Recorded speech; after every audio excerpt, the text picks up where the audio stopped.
All right, man. Here we are. Gonna have a kickback conversation. Ryan from Doja has blessed us with his presence, man. Pretty cool. Always trying to bring you unique guests.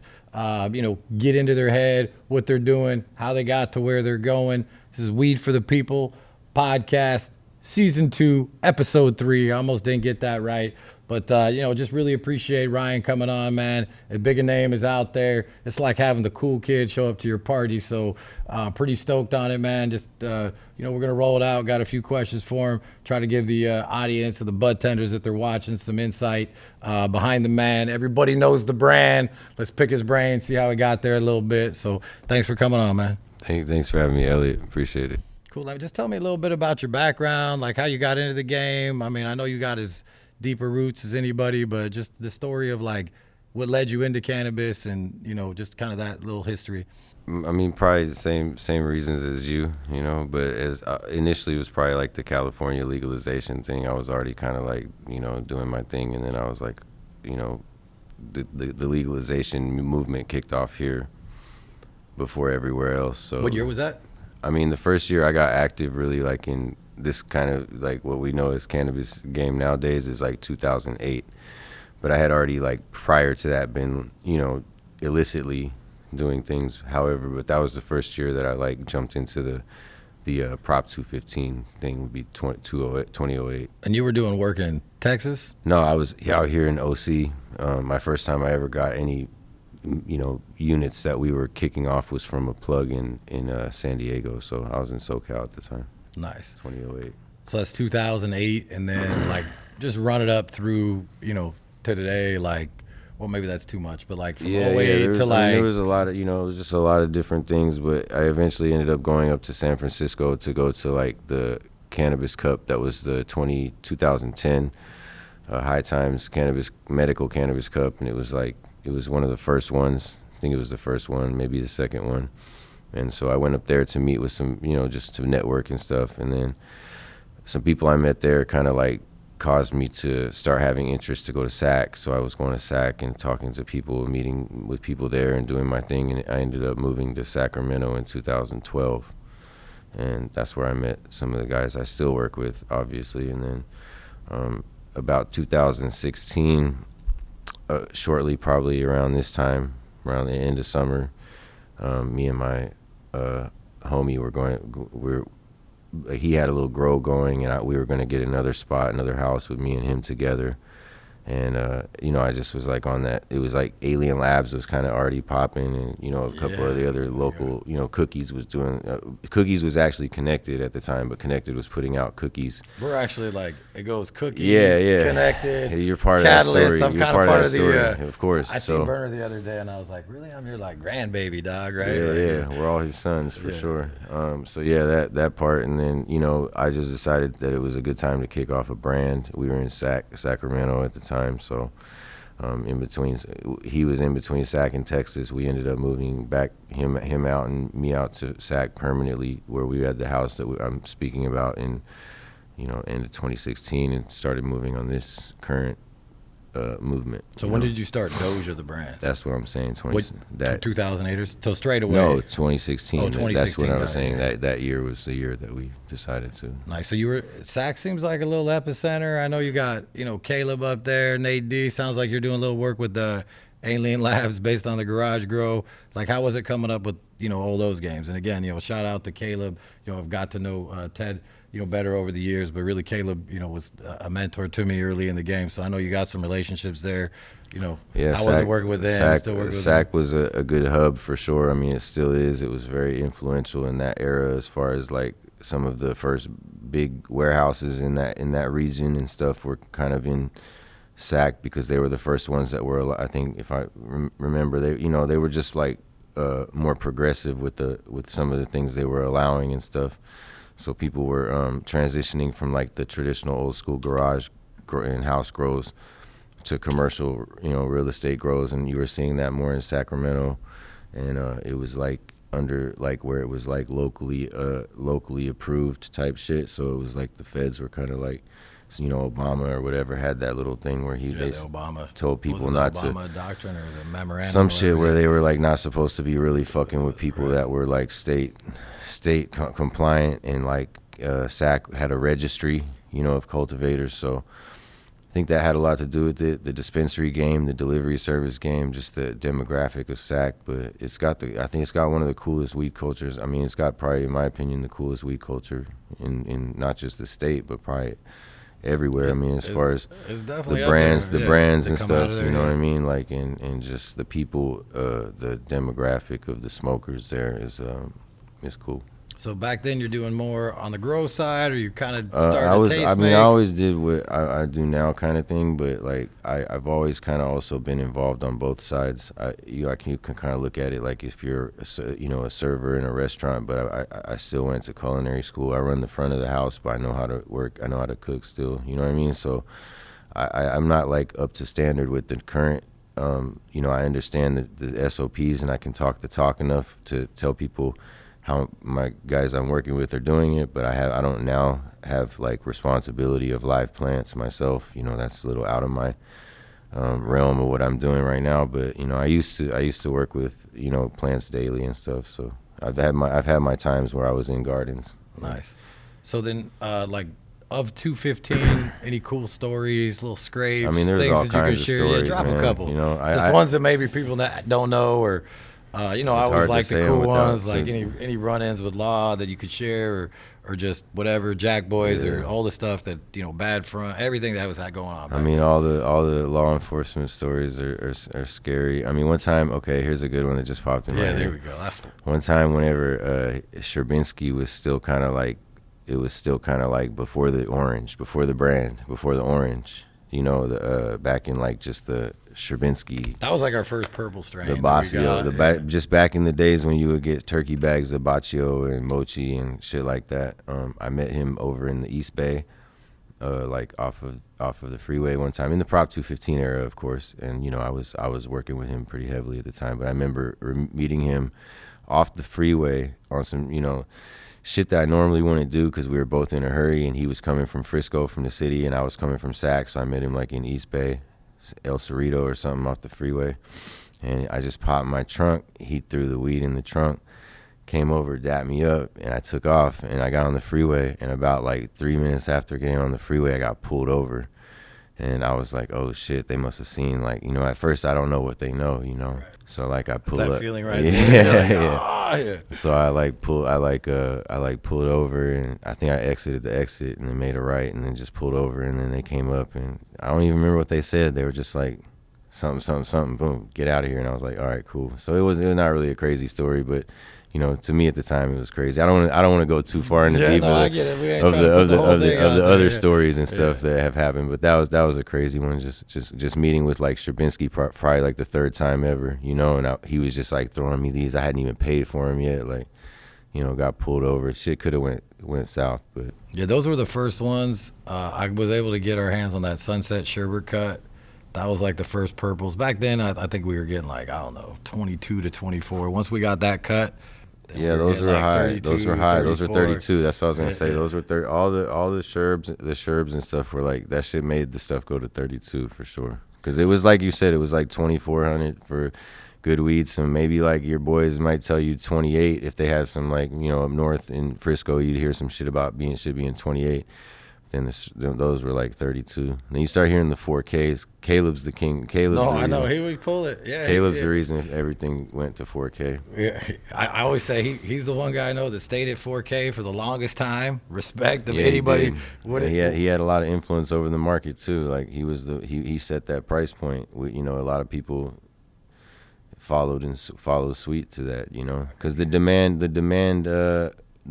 sustained. He charged 4K on the wholesale market in Prop 215 days, and the demand sustained. He still could sell it all at that. So yeah, I can neither confirm nor deny that we got those connected pound bags. Yeah, of course. And dropped them in there. And then soon after that was when with the biscotti, but what was the one before that? Gelato, then the biscotti. Then biscotti. Yeah, but so the biscotti was one of the biggest drops ever. That shit was crazy. I was a little late to each party by like 4 months, but just getting it when it was kind of played out, but not all the way played out. Right. You know, and even you know, we had like a couple 20 lighters indoors, and a 60, like it makes like you get an extra 1,000 a pound, like because it costs just as much to grow, just as much electricity, just as much labor to grow a $2,400 a pound.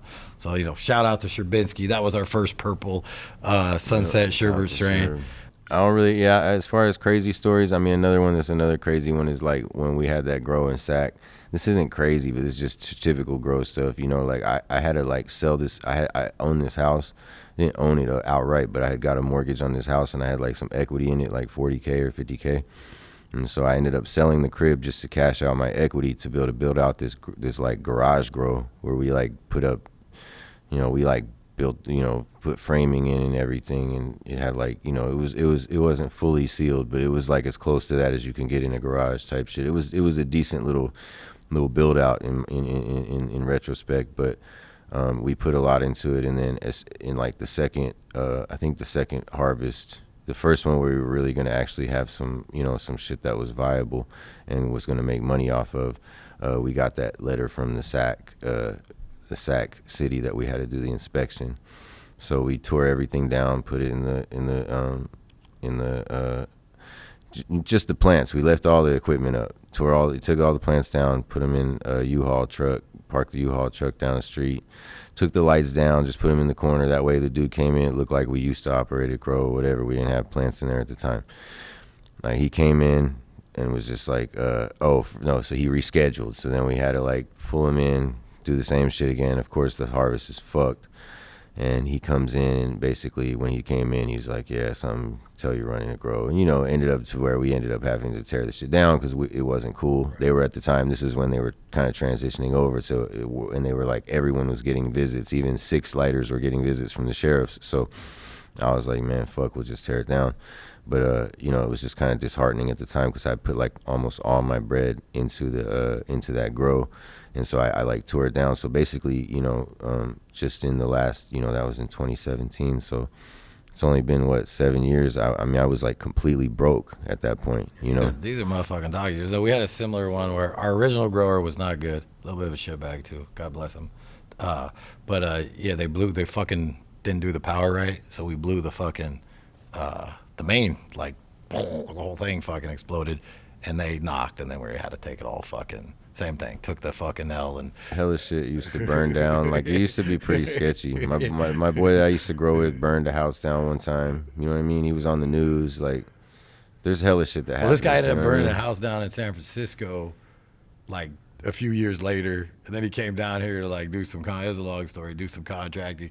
Then he almost burnt this shit down. Yo, this dude told me, that same dude that I'm saying, he told me one time, like when I was like. When he was setting up the power at one of the first cribs that I was doing with him in Sac in like 2012, and he was like, I was like, man, you sure this is like, like you don't think we should have like your electrician homie look at this shit? And he was like, look, bro, I've already burned a house down. I know. I was like, wait, damn, that doesn't make me feel better. But like people, we used to get it done. But like as far as like crazy stories, I have other shit that we won't no, go that's what I'm saying. We gotta keep it. As far as with that being said, though, like it's beautiful. It's a beautiful thing to be where we're at nowadays, where we can kind of just like. Make money legally off cannabis, and that was always the dream. That was always the dream. So even though like. I always want it to be bigger than it is. It's like whatever. It's just hard. It's hard work, consistency, and at least part of what's supposed to be going on is already happening. So yeah, no, I think little by little, things are maturing. I think the cool part about cannabis, has been like you can't really buy your way in that easily. Like money matters, but at the end of the day, I think the brands and the culture, have so much power in it, right? And even like. The companies out of state have realized like, hey, we got to attach ourselves to these California brands.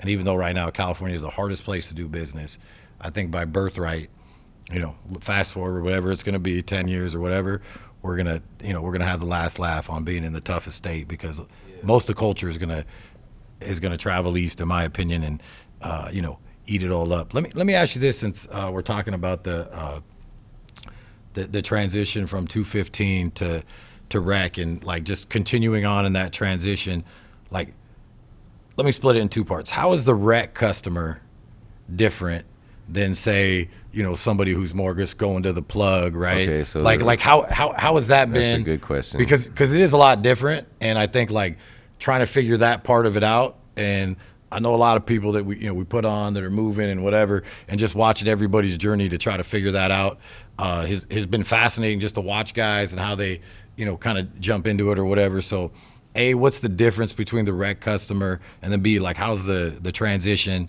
to get your product on the shelf, with all the regulation and everything that you got to deal with, and all the, I mean, it's just a lot, right?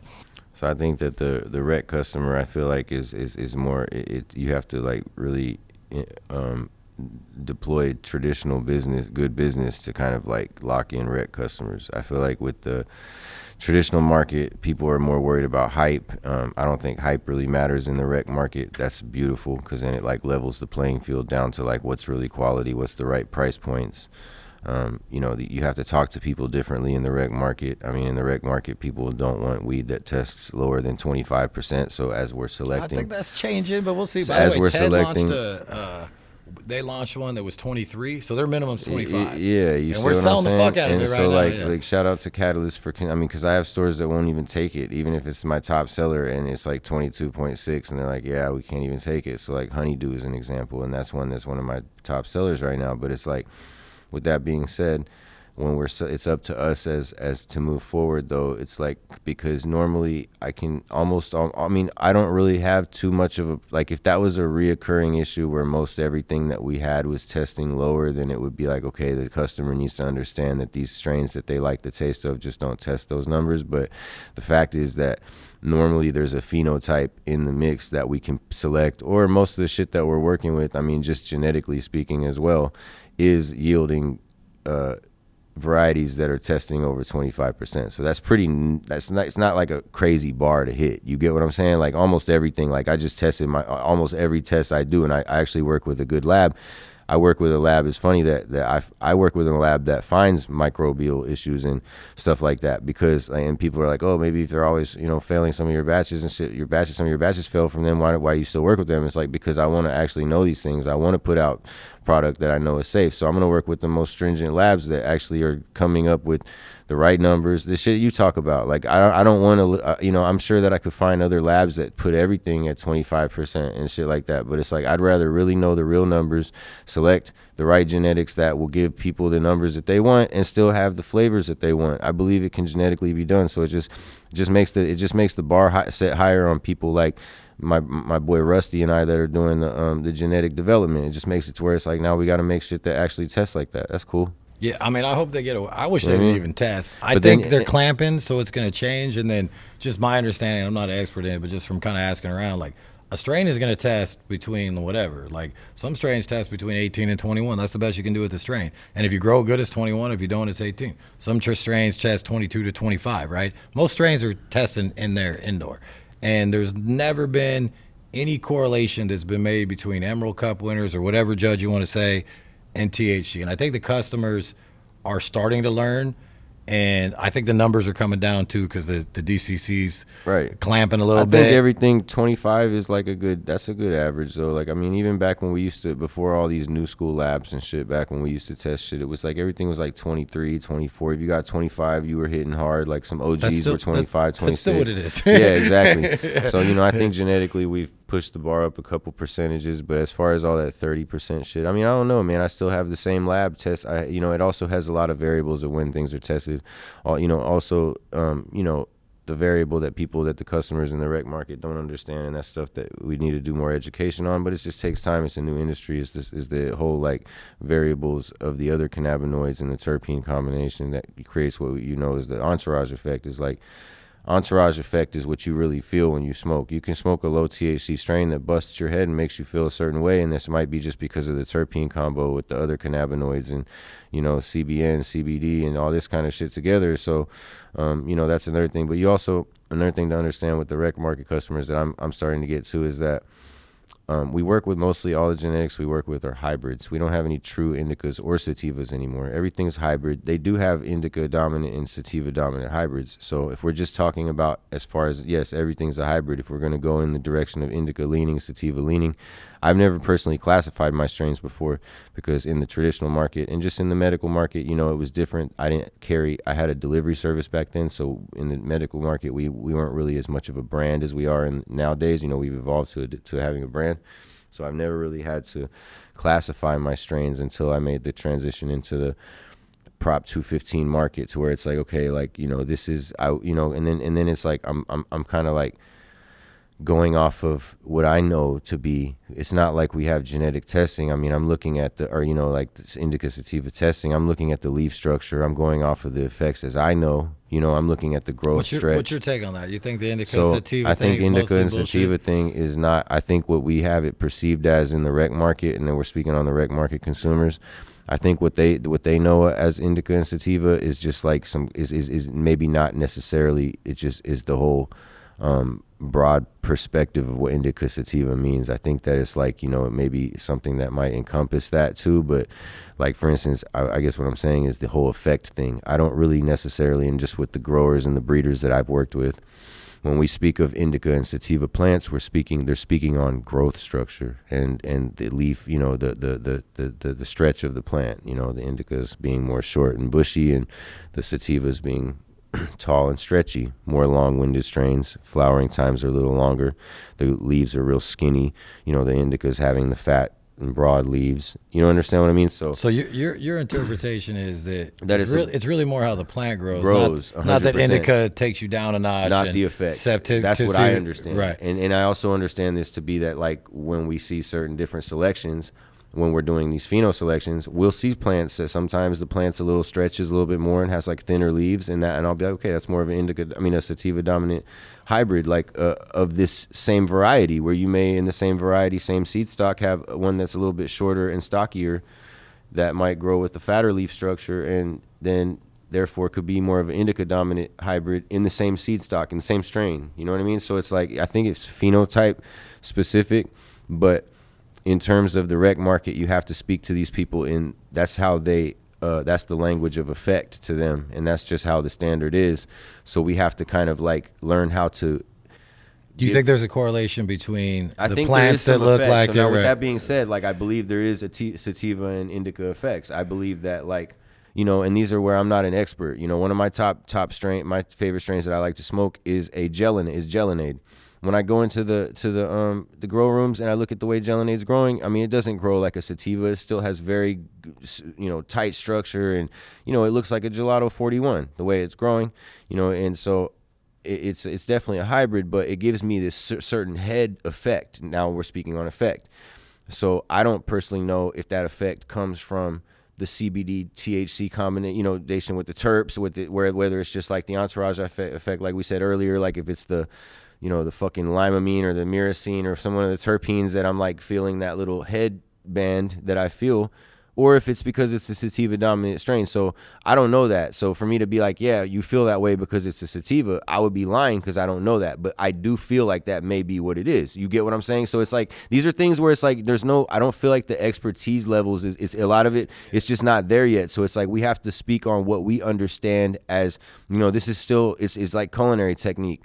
People like Escoffier are the ones that set the standards and wrote the book. You know what I'm saying? And that's where we're at now. It's like with Ted, guys like Ted. That's why I fuck with Ted so tough, is because like they're like, okay, why is the weed not burning clean? I don't know. Let's get this fucking machine that burns, that'll smoke a joint and analyze the smoke. You know what I mean? And that's the kind I was going to ask you that. How do you... Let me Did just you ask see that shit though? Yeah, let me ask you a fun one first. Who's a better tastemaker? And I'll just fuck with you. You or Ted? So, all right, I'm gonna say this, man. Ted doesn't want to smoke with me, man. No. So Ted, I'll be real with you. Ted understands the game. He's my superior for sure. He understands the game on a level way deeper than me. I call him when I need help and shit like that. He's been in the scene longer than me. His brand was around longer than me. He understands rosin and all that kind of shit a lot better than me. I feel like as a flower smoker, we know undisputed I smoke a lot more flower than him. He'll tell you that too. So I think he trusts my opinion on the flower too. So I'm not gonna say I'm a better tastemaker, but I think when it comes to flower, you know, there's certain things that, you know, he smokes flower. Don't get me wrong. I'm not saying this guy doesn't smoke weed, but it's like he'll come to me and be like, yo, you smoke, bro, you smoke a lot. Like he respects the you know, level of consumption that I'm coming with. And you know, that's nothing to like, you know, to me brag about, but one of the things that the reason I'm good at this shit is just because I smoke 2 joints on the way over here from Hollywood right now. There you go. And that's QC, bro. It's not just like, I don't ever just smoke reckless joints. It's always So you're like, basically always. I'm always working when I'm Because smoking, bro. that's what I was gonna ask you. There's too much, there's not enough time out here to just be recklessly smoking. Like, Reckless. That's you get what I'm saying? You're never. I mean, you're having fun, but like It's consider always my smoking- own product, you- bro. you- If I'm not gonna sell the product, then I don't ever smoke it. Even if unless it's like, you know, if somebody like Ted's asking me for an opinion and it's one of my close friends, I'll lend my lungs to that situation. But even like most of the people that, you know, give me stuff respectfully, I just give it to my workers and stuff because, I mean, I have work to do, bro. Right now we have 8 batches that came in this week.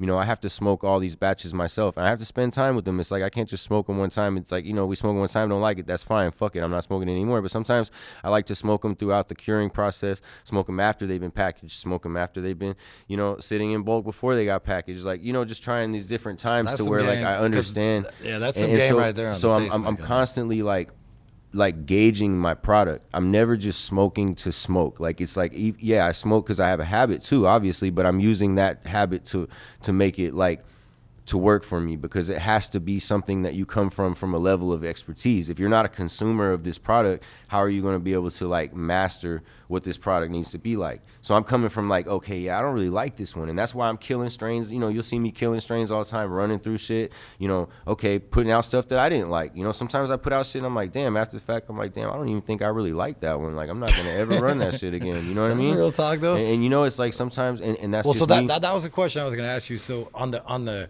first of all, I think it's hilarious that like you're always smoking. Not hilarious. It's cool and hilarious, but like real talk that like you're always smoking and working because you just want to go through the strains that much, and smoking something off basically business is like, that's a waste of my smoke because I need to smoke this much to make sure I know.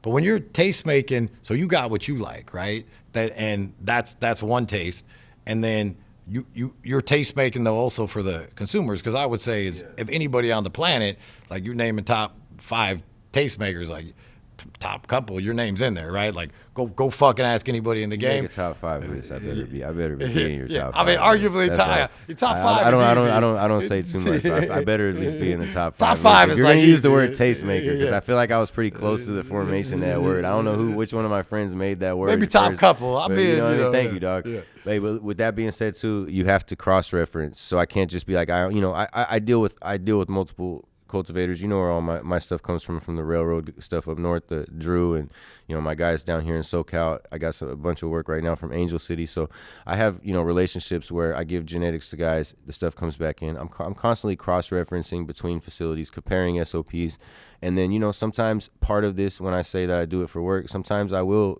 stumble across one of the other guys that I feel the way, like, and I appreciate that accolade that you gave me. Sometimes I would feel that way about certain guys out here too, and sometimes I'll stumble across their flowers, guys like Wizard Trees, and like, you know, they'll give me something, so I'll smoke it, you know, to cross-reference to make sure that we're all on, like, I'm on par with what they're doing too, because these are guys I look up to. Same thing with Teddy.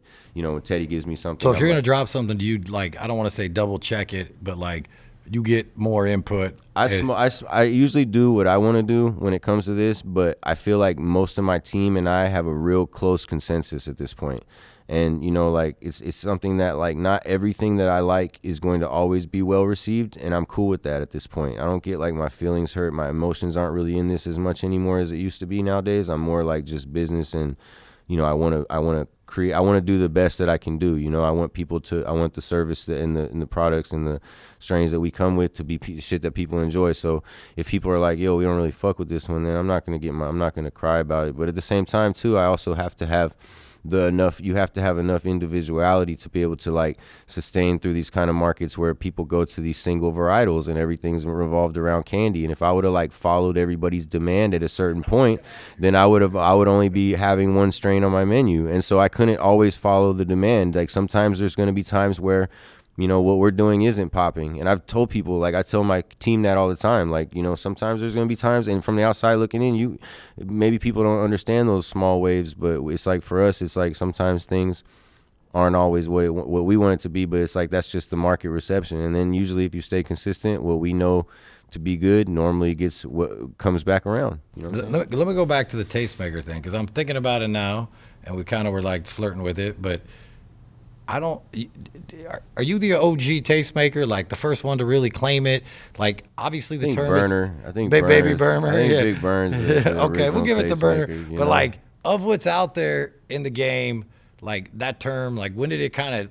It's been I around. started hearing that shit recently. Yeah, it's not that old, It's not right? that old. Yeah, like because Like first smoke of the day. It's probably one of the first times I heard that it, term. right? Yeah, because it's like They were talking about it. I think there was at a time, because there wasn't maybe as much variety as you could get, so there was the growers and the guys brokering it, and then I think this new like layer has come in between, which is super important, which is taste making, right? So just like we give Burner the original. He's kind of the original, I think, on most things in this game. A lot of us are just following in his footsteps, but the taste making itself, how old? What do you think? A few years old, and like how did that be? Like. I think that taste making to like there's different levels of this shit. I think there's a difference between strain chasing and taste making. So there's guys out here that are out here looking for strains that are fire, pulling shit out of the market that they find through small cultivators and shit like that. These little gems, these needles in a haystack that they're finding and they're putting out there, and that's dope. That's like somebody that showcases product. I came from that.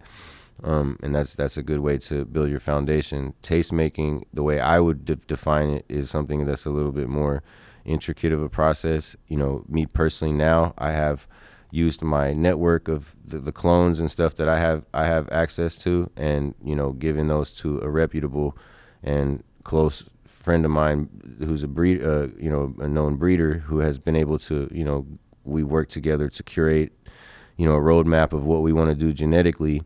And then we're now going through and selecting those, from that seed stock that we've created with the clones that I have to use, that I got brought to the table with him. So it's like having the genetic development process on our side to where we're actually steering that part. Then that's like what I feel like is real taste making. People like Teddy do that too. It's like basically if you're making the seeds and you're pheno hunting the seeds and you're finding the phenotypes and then you're rolling them out, and that's what you showcase is what you actually had production of the seeds, had some kind of hand in production of the seeds. I feel like that's true taste making. How deep in the pheno hunting do you get, or you just kind of?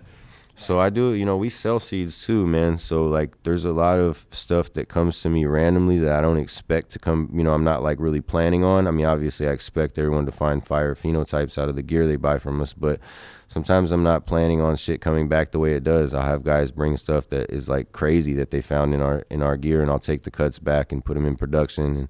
And some of the stuff that we're working with to further our lines, our keeper phenos that people brought us back, that was just shit that they bought from our seed stock. So it gets to be like where we only pop about 100 of each to test, to find our own phenotypes. I don't do huge pheno hunts. I don't have a lot of space. I work with Preferred primarily to do my pheno hunts, but the possibilities are endless when you are releasing seeds to the world. I mean, how many would you say you smoke through to get to a strain on average, or like 3 strains or whatever? Yeah, I mean, it just depends, bro. Because we have to, we're running like, there's another phenomenon of clone generations too, and the expression changing really significantly on that. Like I'm dealing with this number 8 coffin Motor Breath 15 coffin candy right now. We call it the hearse, and it was bred by Duke of Herb and then pheno hunted in LA by Angel City. And we have the second or third. So obviously they run the first round, and then they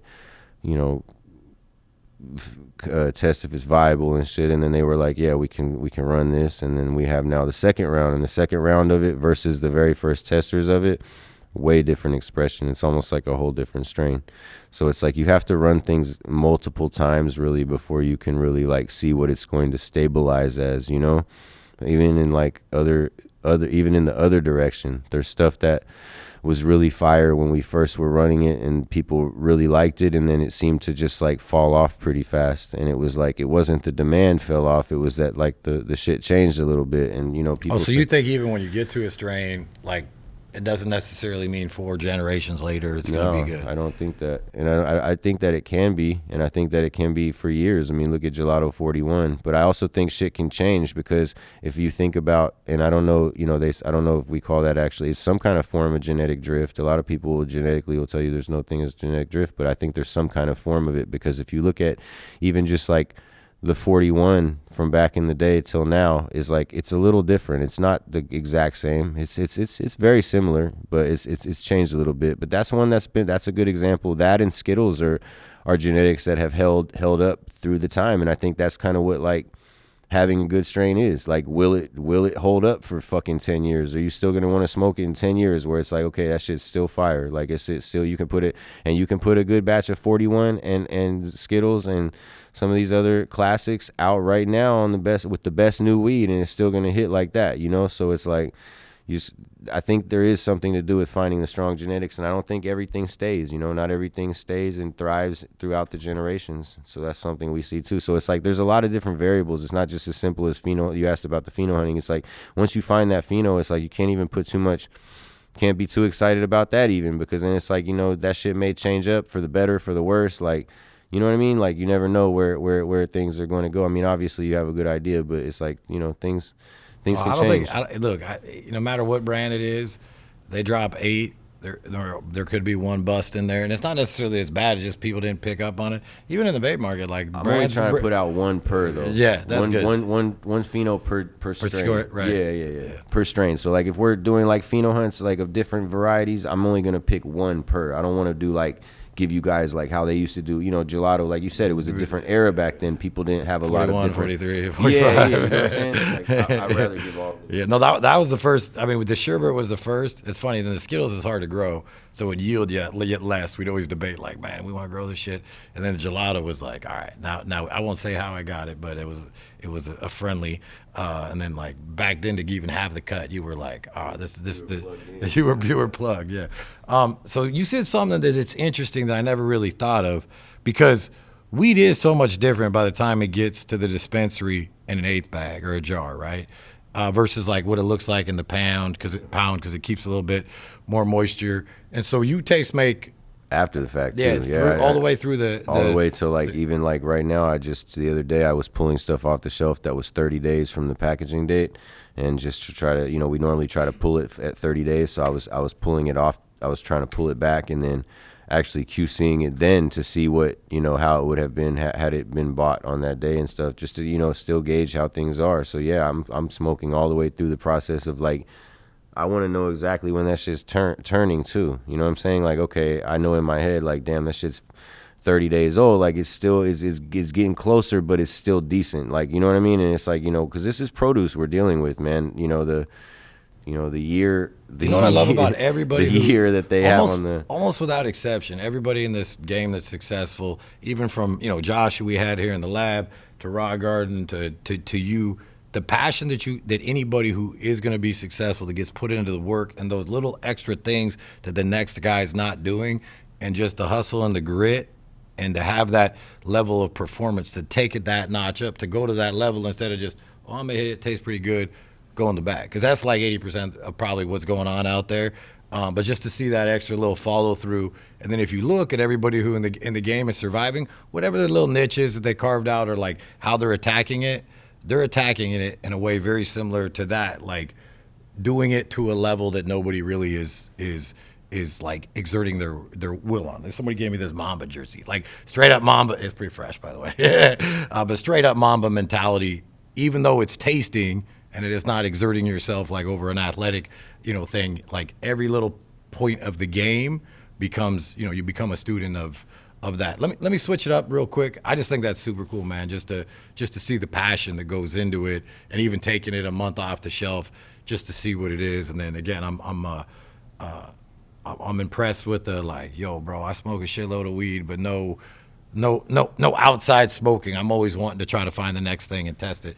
We were talking a little bit before we got on about this fucking IG situation. First, let's talk about how you built that following. I mean, just super organically, like anybody in the game who's breathing knows who you are. And then, we've all had to kind of dodge things to get there. Let me go back to one quick thing that's kind of fun. The joint rolling.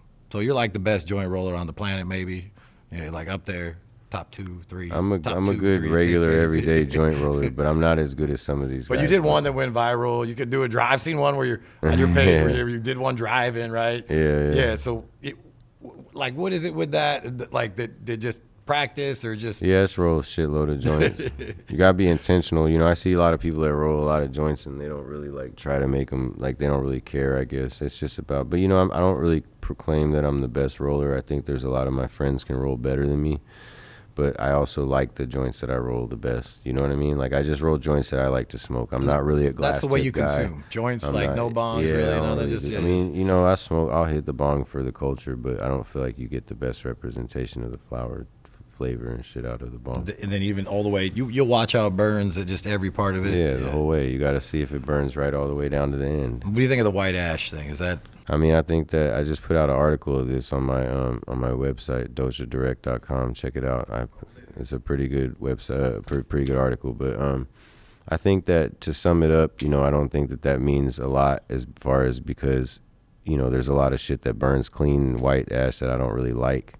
But most of the stuff that I do like does burn white ash. So I think it's important as far as, you know, it seems to produce a different kind of smoke character. It seems to be like when the shit's burning clean in white ash that, you know, the cherry's burning a little less restricted and shit. So I think it gives just for a better smoking experience overall. So it's a strong indicator, but not like it's a a biblical strong indicator of something probably gonna smoke good, but that doesn't mean that it's like clean from you know, when people say clean ash, they're not, or when it burns clean, they're not.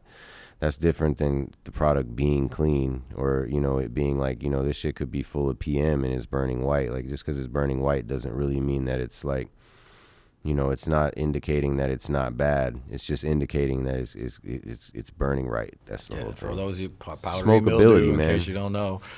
So this IG thing, you build this following organically. Like, how did you set out to do that? Like, first, like, you know, you gave us a little bit of how you become a tastemaker, but how did you, like, okay, so I'm gonna start posting stuff on IG. Like, how did that come to be? And you know, just kept leaning into that, and like, you know, how were you able to build such an organic following, especially in cannabis when, you know, a lot of the deck is stacked against us as far as, you know, getting your content out there. I mean, you know, how did it, what was your inspiration, I guess, to even kick it off in the first place? Like, yo, I'm gonna start this page and just start doing my thing. Guys like Burner and Ted. Yeah. Alien Labs was already on there pretty heavy, and you know, it was just like Instagram. I think it was a timing thing. You know, we were kind of some of the first cannabis accounts that were like showing flower, and I think at one time, whenever I was first starting, I was just posting pictures. It was before stories or anything came out, and so like originally just got took off from my pictures. There were certain generations of iPhones that took like, I feel like were more like better for cannabis photography than maybe the new ones are. You know, like I can't get the same kind of pictures like I used to get. Oh, so you think the old phones had better cameras? Yeah. No, I don't think that they're better cameras. I think that just for the weed photos that I used to take, they were better because they wouldn't like activate other lighting and shit. It would just always be a certain way, and I could like take really good weed photos, like a certain uniform look that I was able to stack my feed with just like these really good photos. And it was of some of the hottest strains, I guess, in the world at the time because we were in Sac. So, you know, I was posting like the Baccios and the Gushers from Connected and the Snowmans from Kenny Powers, and just like, you know, just having the hottest weed in the game, I think is what really got people starting to look on my shit from an international level, not even just in Cali. People all over the world that were hearing about California weed and following these. Oh, I would get into the international. Man. This guy is everywhere, man, everywhere. But so you start off, you're not really, you're doing more photos, and then you kind of, whatever you want to say, evolve or start moving into putting out content, speaking on camera. It started as like just as support for like the delivery business. I was doing photos and posting my weed maps photos on IG, and you know, just like kind of promoting my delivery service in Sac. And then it just blossomed. That was 7 years ago, so you know, it's been 7 years of just doing as much as I could do, you know, and it just like went further and further. And I think that it was just part of the timing of the whole industry of just things that happened and me being close to them. It just like kind of put my name in the right places, you know? Yeah, it's everywhere, man. Fucking Doja's everywhere. So it's an international brand. I mean, I see you in Barcelona. I Yeah. see you in UK. You name it, you're there. Like, how are those scenes for those of us stuck here in California, just watching the guys, break open the new frontiers? Which I think California is going to get all those frontiers, right? Yeah, I think we'll And be able to get. I think we'll see we'll see the international export from California become legal within our career. I think oh, I think it's like real soon. it's out there, but maybe who never knows, man. Shit goes I slow. think it's But within 10 in years. our career, I think is actually a pretty good way to put it. Maybe 10 years, who knows? And I think, and when I see guys out there doing it, like you and Cookies and these other countries, all I think is like great, right? Like, or even Jungle Boys dropping into Florida and these different states. And you're thinking, okay, cool, man. You guys are pushing the envelope. You see California's winning. How is, like, just say Barcelona. Let's take that. I know a little bit about Spain. Lived there for a while. But when I was there, we were just hash mixed into tobacco that we got Yeah, out of Morocco. that's still the primary. Even a lot of the people that go to my club, that's what they buy. Yeah, we had a little 3-lighter, and then when we harvested, like they called it either estilo americano, like an actual joint, or they called it a puro, like it was like pure weed. Pure, yeah. It was like, but they want to fucking put it in tobacco, which whatever. Right, right. When in Spain, I just did what they did. But how That's is still the European culture, Yeah. and they a lot of times use Moroccan hash. Moroccan no, hash is all over out there. Yeah, no, Moroccan hash is it's not bad. That's what we lived off of. Like, getting weed was this is like 01, 02. Getting weed was like hard to come by. There's a big grow culture in Spain now, so I have a lot of guys in Spain that grow my genetics and stuff. It's pretty big out in Spain now. They actually grow good weed. Like I know some guys that grow really good weed in Spain. Yeah, I seen the Barca thing looked like it was popping. Tell us just a little bit about that and just the camaraderie and what was going down there. I think it's cool that it's become an international movement. You've got Germany, UK, Spain, all these states kind of, or countries, European countries coming online. It's really all sprouting up kind of at the same time. But like, how was the people, and what's the similarities to the U.S. and how is it still a little bit different, or if it's behind or caught up, or what's better about it? Just just kind of the distinctions between, say, Barcelona and L.A. Well, Barcelona is a coffee shop model, so the coffee shop in Barcelona is a different kind of operation. I have a production locked in for the international export, the legal production, and that's actually in Asia and Bangkok. So the way it works right now is like we'll be one of the first California brands to do this international medical production and exportation. So we'll be like dropping in the UK medical market this year.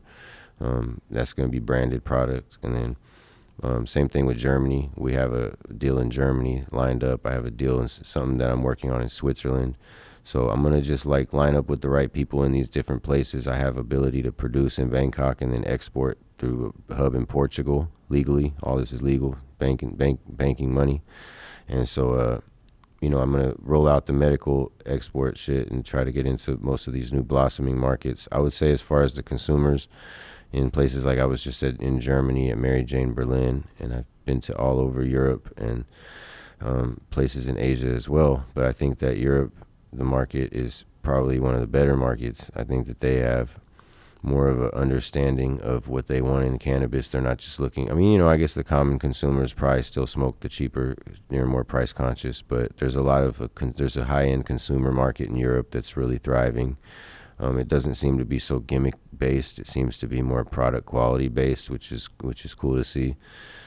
So I think that there's a big infatuation with Cali weed all over. That's never gonna end. I think. I mean, maybe I'm wrong on this one, but I think 100 years from now, Cali weed's still gonna run. Yeah, that. it's still gonna be the number one. Yeah, always. I just think that's what's gonna be. How's the pricing in? I know Thailand had a little bit of a flood, and they cut back a Thailand, little the bit. prices are kind of low.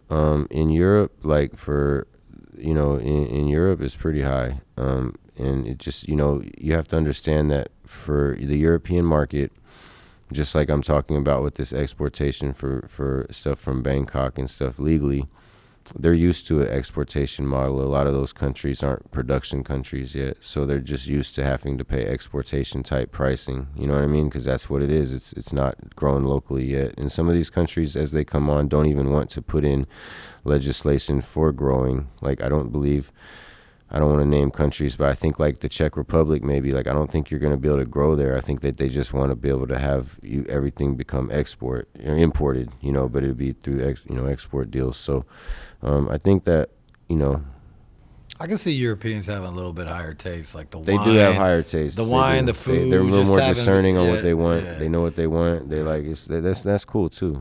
It's like, there's people in U.S. like that. It's just I think the U.S. market is very controlled by popular culture. You know what I mean? So it's like you see that kind of through the demand for cannabis as well. There's a certain demand for cannabis that could be considered to be the trendy mainstream market of cannabis, and then there's like the actual, like we're talking about, the rec market and the normal smoker. I'm not saying these other people aren't normal, but I'm saying there's the trending consumers, and then there's the market as a whole. So trending consumers have such an influence over the market that it's like sometimes the trending consumers can be mistaken to be the market. You get what I'm saying? And people like, everyone wants candy. It's like, really? No, Blue Dream's still the number one selling I feel like strain. the candy pushback all of a sudden, like last 30 days, everybody's kind of really going, fuck pushed candy, back a fuck lot. candy. Yeah. It's crazy that I'm seeing that too, man. It's crazy. And then let me ask you one that's just kind of a little bit behind the scenes one, so we could get it out. I know there was like a little partnership dispute going on. I've had a few, we try to always be good partners, but sometimes shit just happens. What you could share with that and how that all got worked out. There was a little dispute over the brand name. I know there was two sides of it. Bree, to her credit, she just came in and was like, yo, Ryan's motherfucking Doja and whatever. I won't get into the whole thing, but there was some decisions that we generally try to stay out of, but we've made a few, right?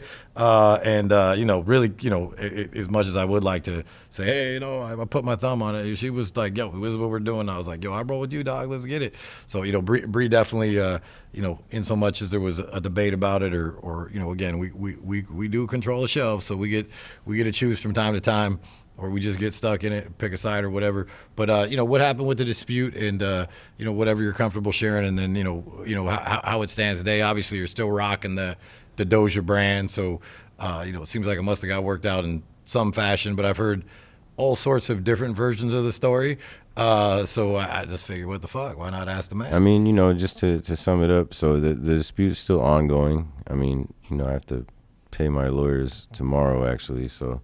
The dispute is still ongoing. However, I am willing to speak about the factual aspects of it. So, I founded Doja with one of my friends who is still one of my current friends, and somebody that I work with still currently. He's not out here in Cali anymore. He's in Oklahoma. That's Lance. A lot of people know who I'm speaking about. So, him and I founded the brand in 2016. The person that I'm in litigation with is somebody who came around in early 2018, 2017. So legally, by law, we founded the brand, used it in commerce first. So we are rightful owners of the trademark. However, somewhere down the line, the person that I was working with took it upon himself to file the trademarks for the brand under a company that doesn't have me on it. So basically, the trademarks were filed, without me, and I was working with the guy at the time. So then, as things kind of went forward, and we decided that we weren't going to be, there's good partnerships and bad partnerships. I don't want to point any fingers, but there's certain guys, there's people that I don't work with anymore, and there's a lot of people that I still work with that I've been working with for 15 years. So I think that it's just there's certain dynamics that don't mesh. So we didn't see eye to eye on certain things. We went our separate ways, and then that's when it came to light that he had filed the trademark. So you didn't even know he filed the trademark? I knew that something had went down, but I didn't realize that it had cut me out. Without you, yeah.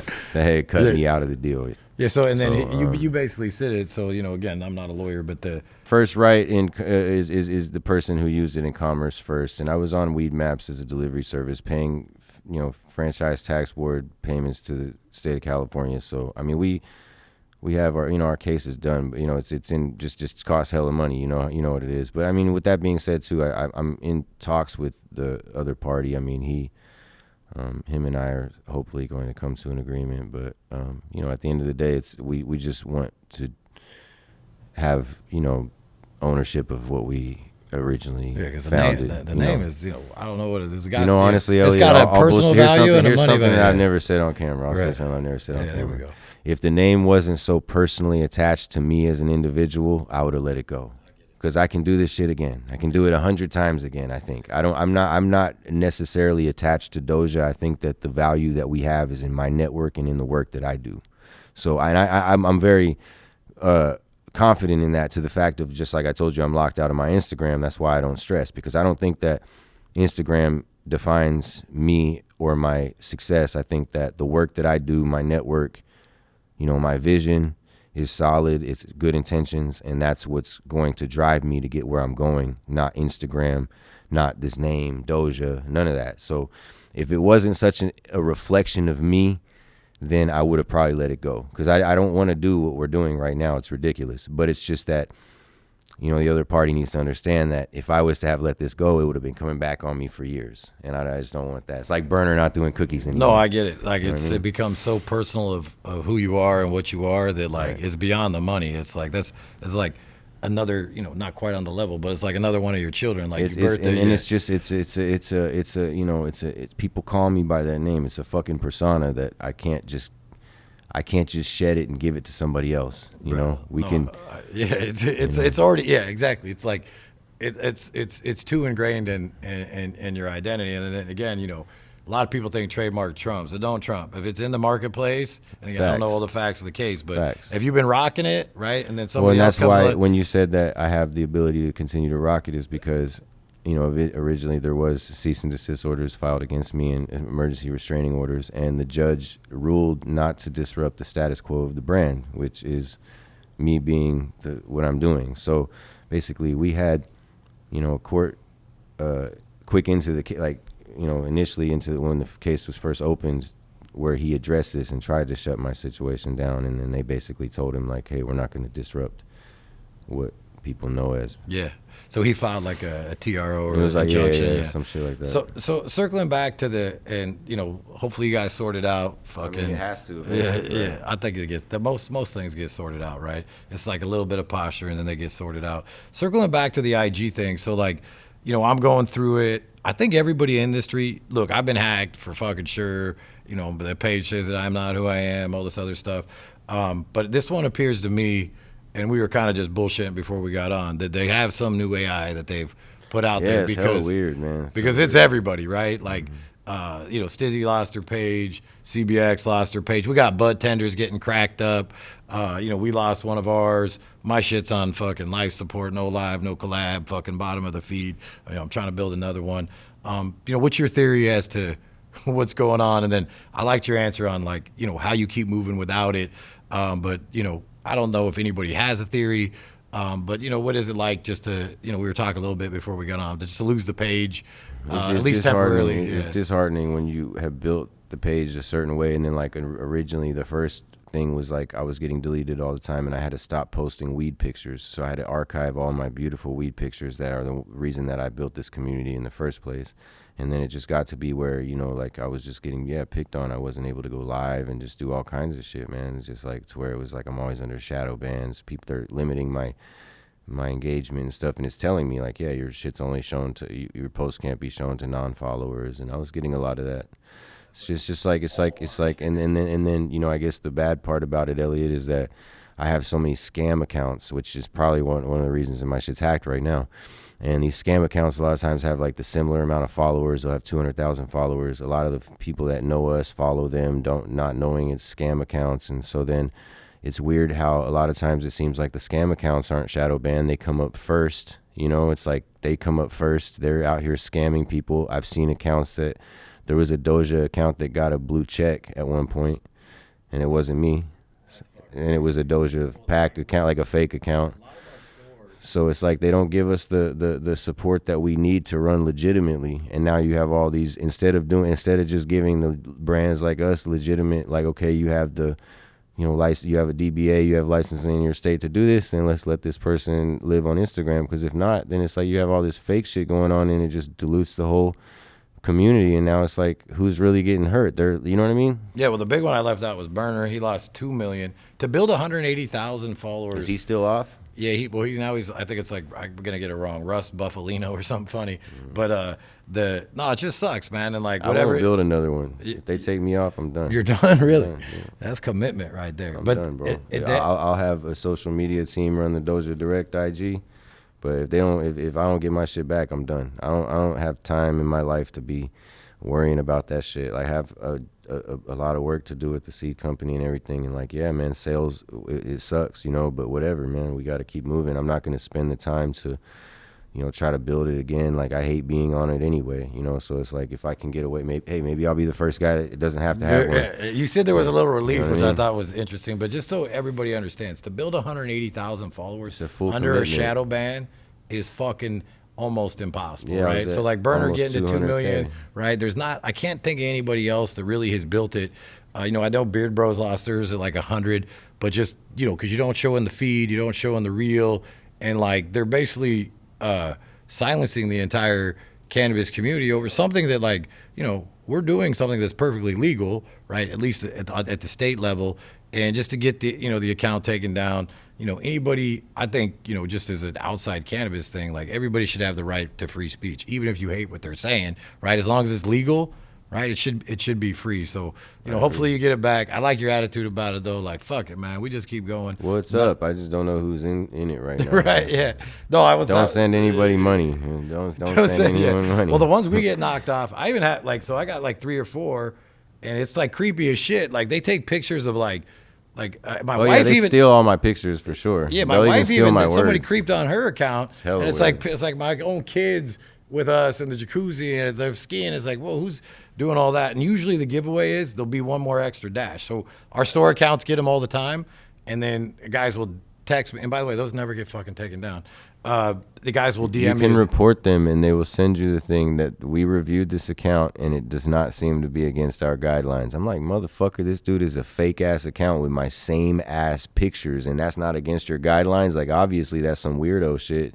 Like, why is that not against? Well, they your don't even have guidelines? humans in charge over there anymore. So, like, Fucking can you get a report guy on the these- phone and Instagram? It's crazy how you can report these people and that happens, but then I put up a picture of me on put up a magazine photo or something, and our shit gets deleted. Like, it's just like, whatever. It's like, hopefully, eventually, this all changes. I think it will change over time. It has to. It is just another, like, there's all these little things that we got to deal with, but I also think at the end of the day, like, what's cool about cannabis and kind of what we were talking about before, the passion and the resilience, like, there ain't nobody that's still standing in this game that don't have both, and this is just like another little hurdle, that we got to get over. And the AI, like, it don't really think like how we think. So, the different things that got flagged on my page, I ended up getting like 11 of them off, but there's still a shitload of them on there. But like, there didn't seem to be, a logic to it. And then if I say, hey, yo, we got a hookup going on, that's fine. But if I say we got a discount, then it will pick up on that. So like, just keep pushing the envelope. And then at the end, there's new AI. Nobody knows why the fuck. It's crazy, man. They should just come through and be like, hey, Elliot, give us fucking some money. They should just charge you to not fucking delete it. I'll pay them. Fuck I it. would. I'll pay I 'em. tried, but Let most me of those pay guys it. are scammers too. Yeah. That's a whole No, other rabbit hole. I'm saying if Instagram Yeah, did that, yeah. like if Instagram came in and be like, okay, look, you're a cannabis account. We allow cannabis content, has to be verified legal content, and is this much per month. A lot of motherfuckers would be paying that fee, and then you would be in a lot 100%. better, Yeah. IG would be having a whole new racket that they could be made. They don't even know. That's the thing. What would you pay monthly for your they IG should, account? It would be some whenever money. you do Yeah. this, Mark Zuckerberg, let me get a little couple points on the pack, because I just put him on a lot of game right now. He could be there you making go. hella Listen money. up, Zuck. Yeah. Cannabis industry tax is very. Is a Yeah, I think common thing. I think a lot of guys would pay a lot of shit. There's fucking guys that I think it's getting harder for them that had reps on the inside, or they claim they did. They could. I think No one can get me my shit. I've tried through everybody yeah. I know. Everybody's like, my boy can get it back. I'm like, nah, I'm just gonna explain the whole thing again, and he's gonna tell me the same thing again. Like, when you don't. I know the one time, because oddly enough, I got mine deleted. My wife, like, I'm like, oh, y'all going after her. I think I knew who this was this time. We'll just leave it be for now, but. Because she didn't remember her password or have it written down, it was fucking hard as fuck. Finally, we figured out a way to get it back. I can't remember how, but because she didn't have the password, so if someone goes in and changes your password, you can't even hit the prompts. Or maybe like, I got 2 phones, I don't know which phone number I put in, or I got a few Exactly. emails. I don't know Shit what like email I that. put in, right? Or they changed the email. Yeah, like if in somebody mine, they changed it, changed now the you're email. fucked, yeah. And it's crazy because like you have 2-factor verification. You're supposed to be able to beat these things, but whatever. That's why I like what one thing. Okay, you know what to take away from this, because like we could get on here and rant and then not give any value at the end. But if you give value at the end, then it all made sense, right? Here's the takeaway from that. You hear me say earlier, that's why I did that article on my website. I got the blog on my website. I got constant content that I'm now putting up on there, weekly newsletters. I have a calendar on there showing the drops. I have a full brand deck that has all the information of everything we're doing in all the different states with the collabs that I'm doing with people and all kinds of shit. So it's like, it's just about creating permanent content that somebody else doesn't control the platform. Like, yeah, whatever. Maybe I get 20,000 clicks on my website versus 200,000 clicks on IG, but whatever. It's people that came to my website. I own that. Those are quality clicks. I own that engagement. I own that fucking platform. No one can take that away. You know what I mean? So it's like, that's what I guess I recommend for people that have IG booming and stuff, is try to parlay people over, to other platforms. I did that already to Telegram because I thought Telegram was bulletproof, and Telegram got taken down. Yeah, I was going to ask you about Telegram. So I mean, that was literally our I had a really good I had an active Telegram. I had like 40,000 people. I was getting hella views. Like, it was really active. I had a group of 6,000 members, like talking constantly, people in the room, like got taken out.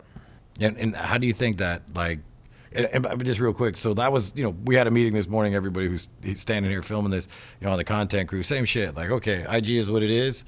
Let's hit all these other platforms. Let's do this. We built the website, same thing. So, like it's all you can do. If you're only relying on that one thing. Doing shit like what you and I are doing right now. Exactly. This is going to be good up old on fashioned, YouTube. Good old fashioned, like listening to us tell you whatever. There's a lot you can listen to this and learn about what my shit's doing right now. You know what I mean? So it's like, we just got to create a different kind of content that's not so temporary. Yeah, no, IG's right now for sure temporary. So the Telegram thing, so like, what do you think went down there? I think that it was like with me, man. I don't know. It was like a purge when my shit happened, because the day my shit happened, I heard from like 100 different people that theirs got taken out that day too. So it was just like everybody in the cannabis industry got their shit taken out. I guess like it was maybe like you said, new AI or something. And then when was that? This was like 4 months ago, 4 months ago, and then I started another one, built it about a third of the way back up, and then it got deleted again, and now I'm just like, fuck it. I don't want to.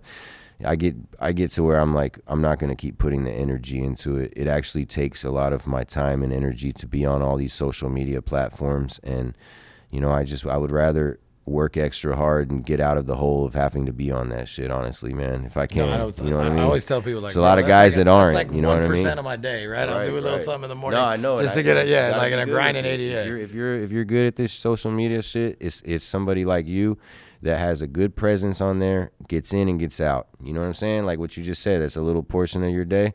Get in and get out. Like, make your content, have a good presence, make it look like you're on this shit all day, but in real life, you're really in these stores grinding all day. That's how it needs to be. We gotta sell motherfucking You know what I'm saying? weed. I see a lot of people that they live off Instagram, and that's not going to get you where you want to go. You know what I'm saying? Yeah, especially like it's a tool, but if you don't aim it, and or like you don't have like if that's the only tool then in the toolkit, like you're in trouble.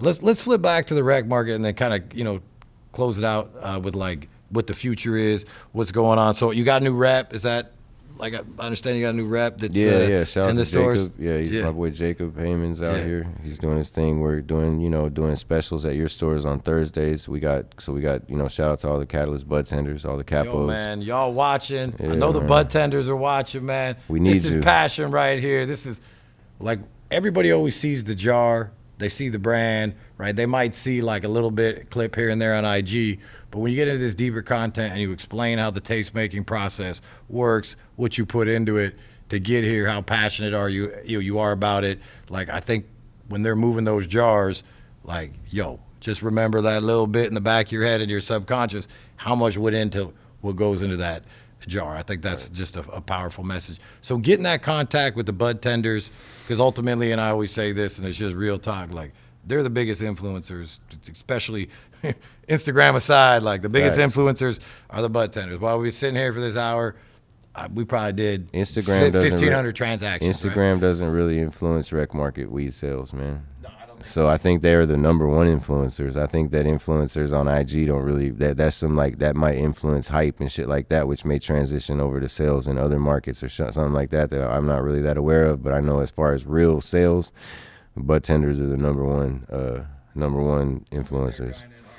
They're going to sell what they like. They're going to sell what they fuck with. So that's why, you know, it's important, brands like us, to be able to have content on the website where those guys can go, guys and girls can go check out everything and read about us and know what they're selling. Because I want to know what I'm smoking. If I wasn't me, I'd want to know what I was smoking. And I'd want to know that people that I was getting it from were people like you that were proactive and offering products that they know and did their due diligence on being, you know, even up to third-party testing and shit, man. That's intense, man. That's why I got to be on point. I'm like, those guys out here like Elliot, that third-party test.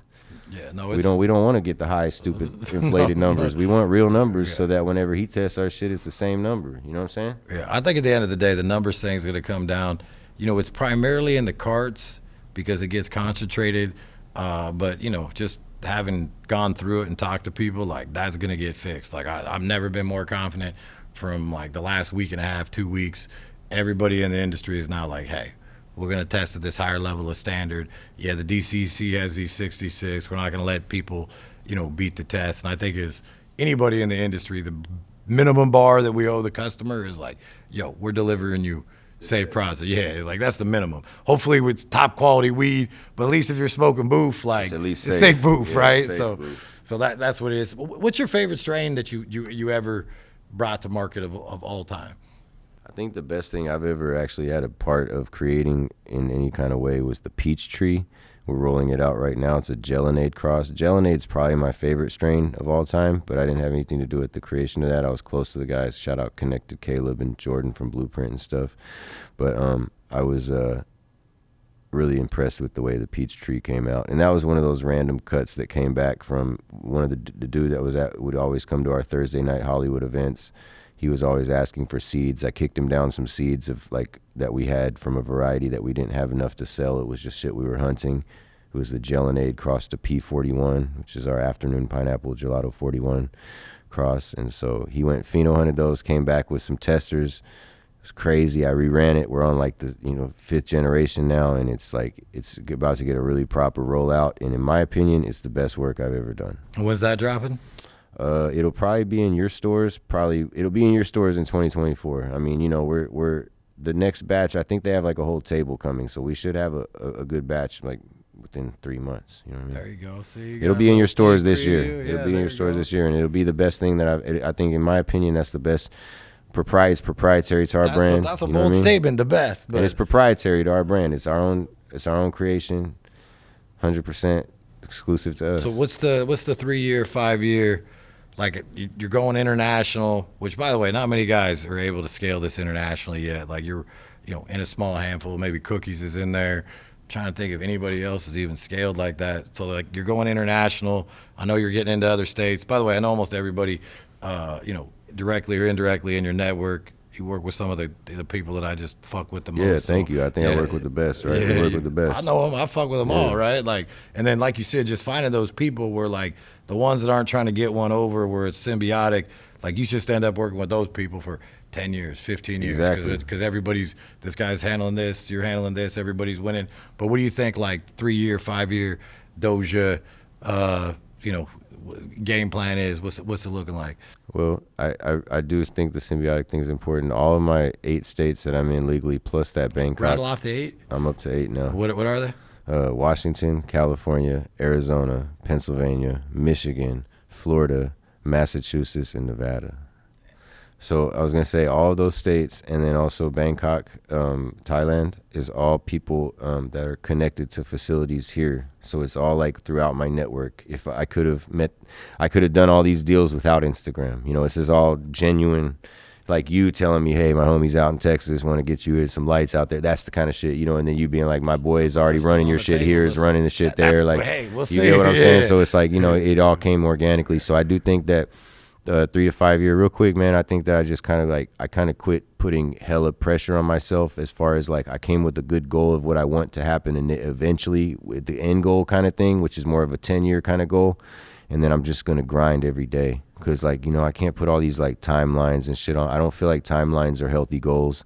I think that, you know, they can be in some scenarios. With me, they're not, because my shit's fucking crazy, and it's like you got to just be able to like do it day, you know, day by day. Hustle is really important. You know, doing the most you can do every day, you know, with the intention on ending with, you know, with the end goal, starting with the end goal in mind. But you just have to still put in that work every day, to where it's like I've kind of taken a lot off my plate, man. I'm simplifying my life. I'm focusing on the Cali rec market. I'd like to see California go international export. I think that would be the dominating. I think it's gonna happen. Force, if I had a bet, I mean, one thing's for I sure. have a bet. I'm betting on that shit for sure. I don't think anybody knows like how fast shit can exactly move, man. what's going to happen or how it's going to roll out. But you kind of have these theories. You got to stay, right, you know, nimble with it. But I think that's what's going to happen, man. California's a progressive place, man. It's foolish to think that we're not going to get that fucking export money. As soon as the state realizes, wait, we can put another fee on all these licenses, and that may make them even sell more weed to where they got to pay us even more money. Like, fuck yeah, we're going to do that.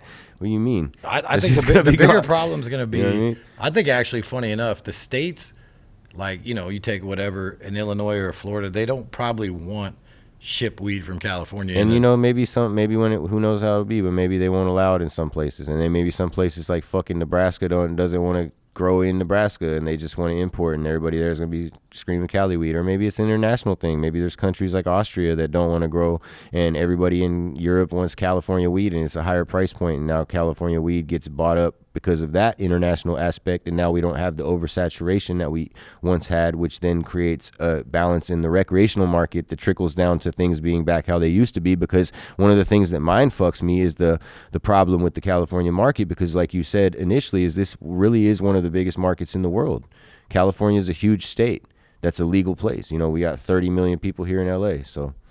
You know, I think that 20 million people, greater LA. But yeah, you know what I mean? I Whatever. know, we have I know. hella people out here Yeah, in California, a lot, yeah. man. It's hella people in California. I do think maybe, you know, again, this is all just theory, but Europe might be an easier in than some of the other states, because those other states are built with protectionism. It will. I could see us going international transport before we could go interstate, because the thing is that other countries are already doing it. It's like places like Colombia are like, okay, we'll fucking join that. Well, Israel's like, okay, cool, we'll become the spearhead of this, and then Portugal's like, yeah, we'll be the distribution hub. And it's like people are already all falling in line country wise. Like, it's, you know, the state of California is going to, I mean, it's going to come to a point where people realize, like, okay, this is where some of the, you know, top highest concentrations of production in the world. You know, we don't have the lowest price points, so we have to, you know, as far as like to produce, so we have to be able to produce a product that sells for higher price points. And that comes from, I think it will. I think that's where it's going. Look, man, I just want to say this. Appreciate you coming on. We could rap all night. You know, I knew you from a distance for a while. We had that really good conversation, you know, with whatever it was, the Capo event. And, like, you kind of have an idea of somebody because you see them online or whatever. It's kind of funny, too. People will do it to me. You can, maybe you think you know them. But, as you know, we had a good chat that night, sit down here with you and talk to you, man, just, you know, could say you're one of the real ones. You're really blazing trails, like, way far out there. And, like, you know, in so much when your page was up, like, damn, this motherfucker in Miami. This motherfucker in this state. Whoa, he's all the way in Barcelona. Like, you're moving and traveling, like, so many days out of the year and just hustling and really pushing. And I think that if you see it any other way, you're tripping, pushing the California brand. And it don't have to be like this brand or that brand. The California, to me, all kind of falls under one brand that all of us are going to benefit from. So, like, pushing those trails into Thailand and Barcelona and UK, like, man, appreciate it from the bottom of my heart. And just watching the hustle and then hearing the passion and what goes into, you know, being a tastemaker and how you do it, like, super fucking impressive. And, you know, like I said, man, anytime you could get the coolest guy in the game, it might be Doja, to come in and, you know, bless us with his presence for an hour. It's super cool, man. So I just want to thank you for coming on, man. We could shoot the shit for another hour, but we know the viewers, man, they got a little short attention span. But, yo, Bud Tenders, check it out, man. I just always like to bring people forward, maybe see a different side of it, or like the depth and the passion that goes into putting a product out. So, you know, hope you all enjoyed the episode. Third episode, season 2. We're going to bring some more heat. We got Doja here, man, bringing as much heat as anybody. Tastemaker, frontier blazer, making it happen to do what? Bring weed for the people. Thank you, brother. We signed Thank it like that. That worked. That was it. That was good, man.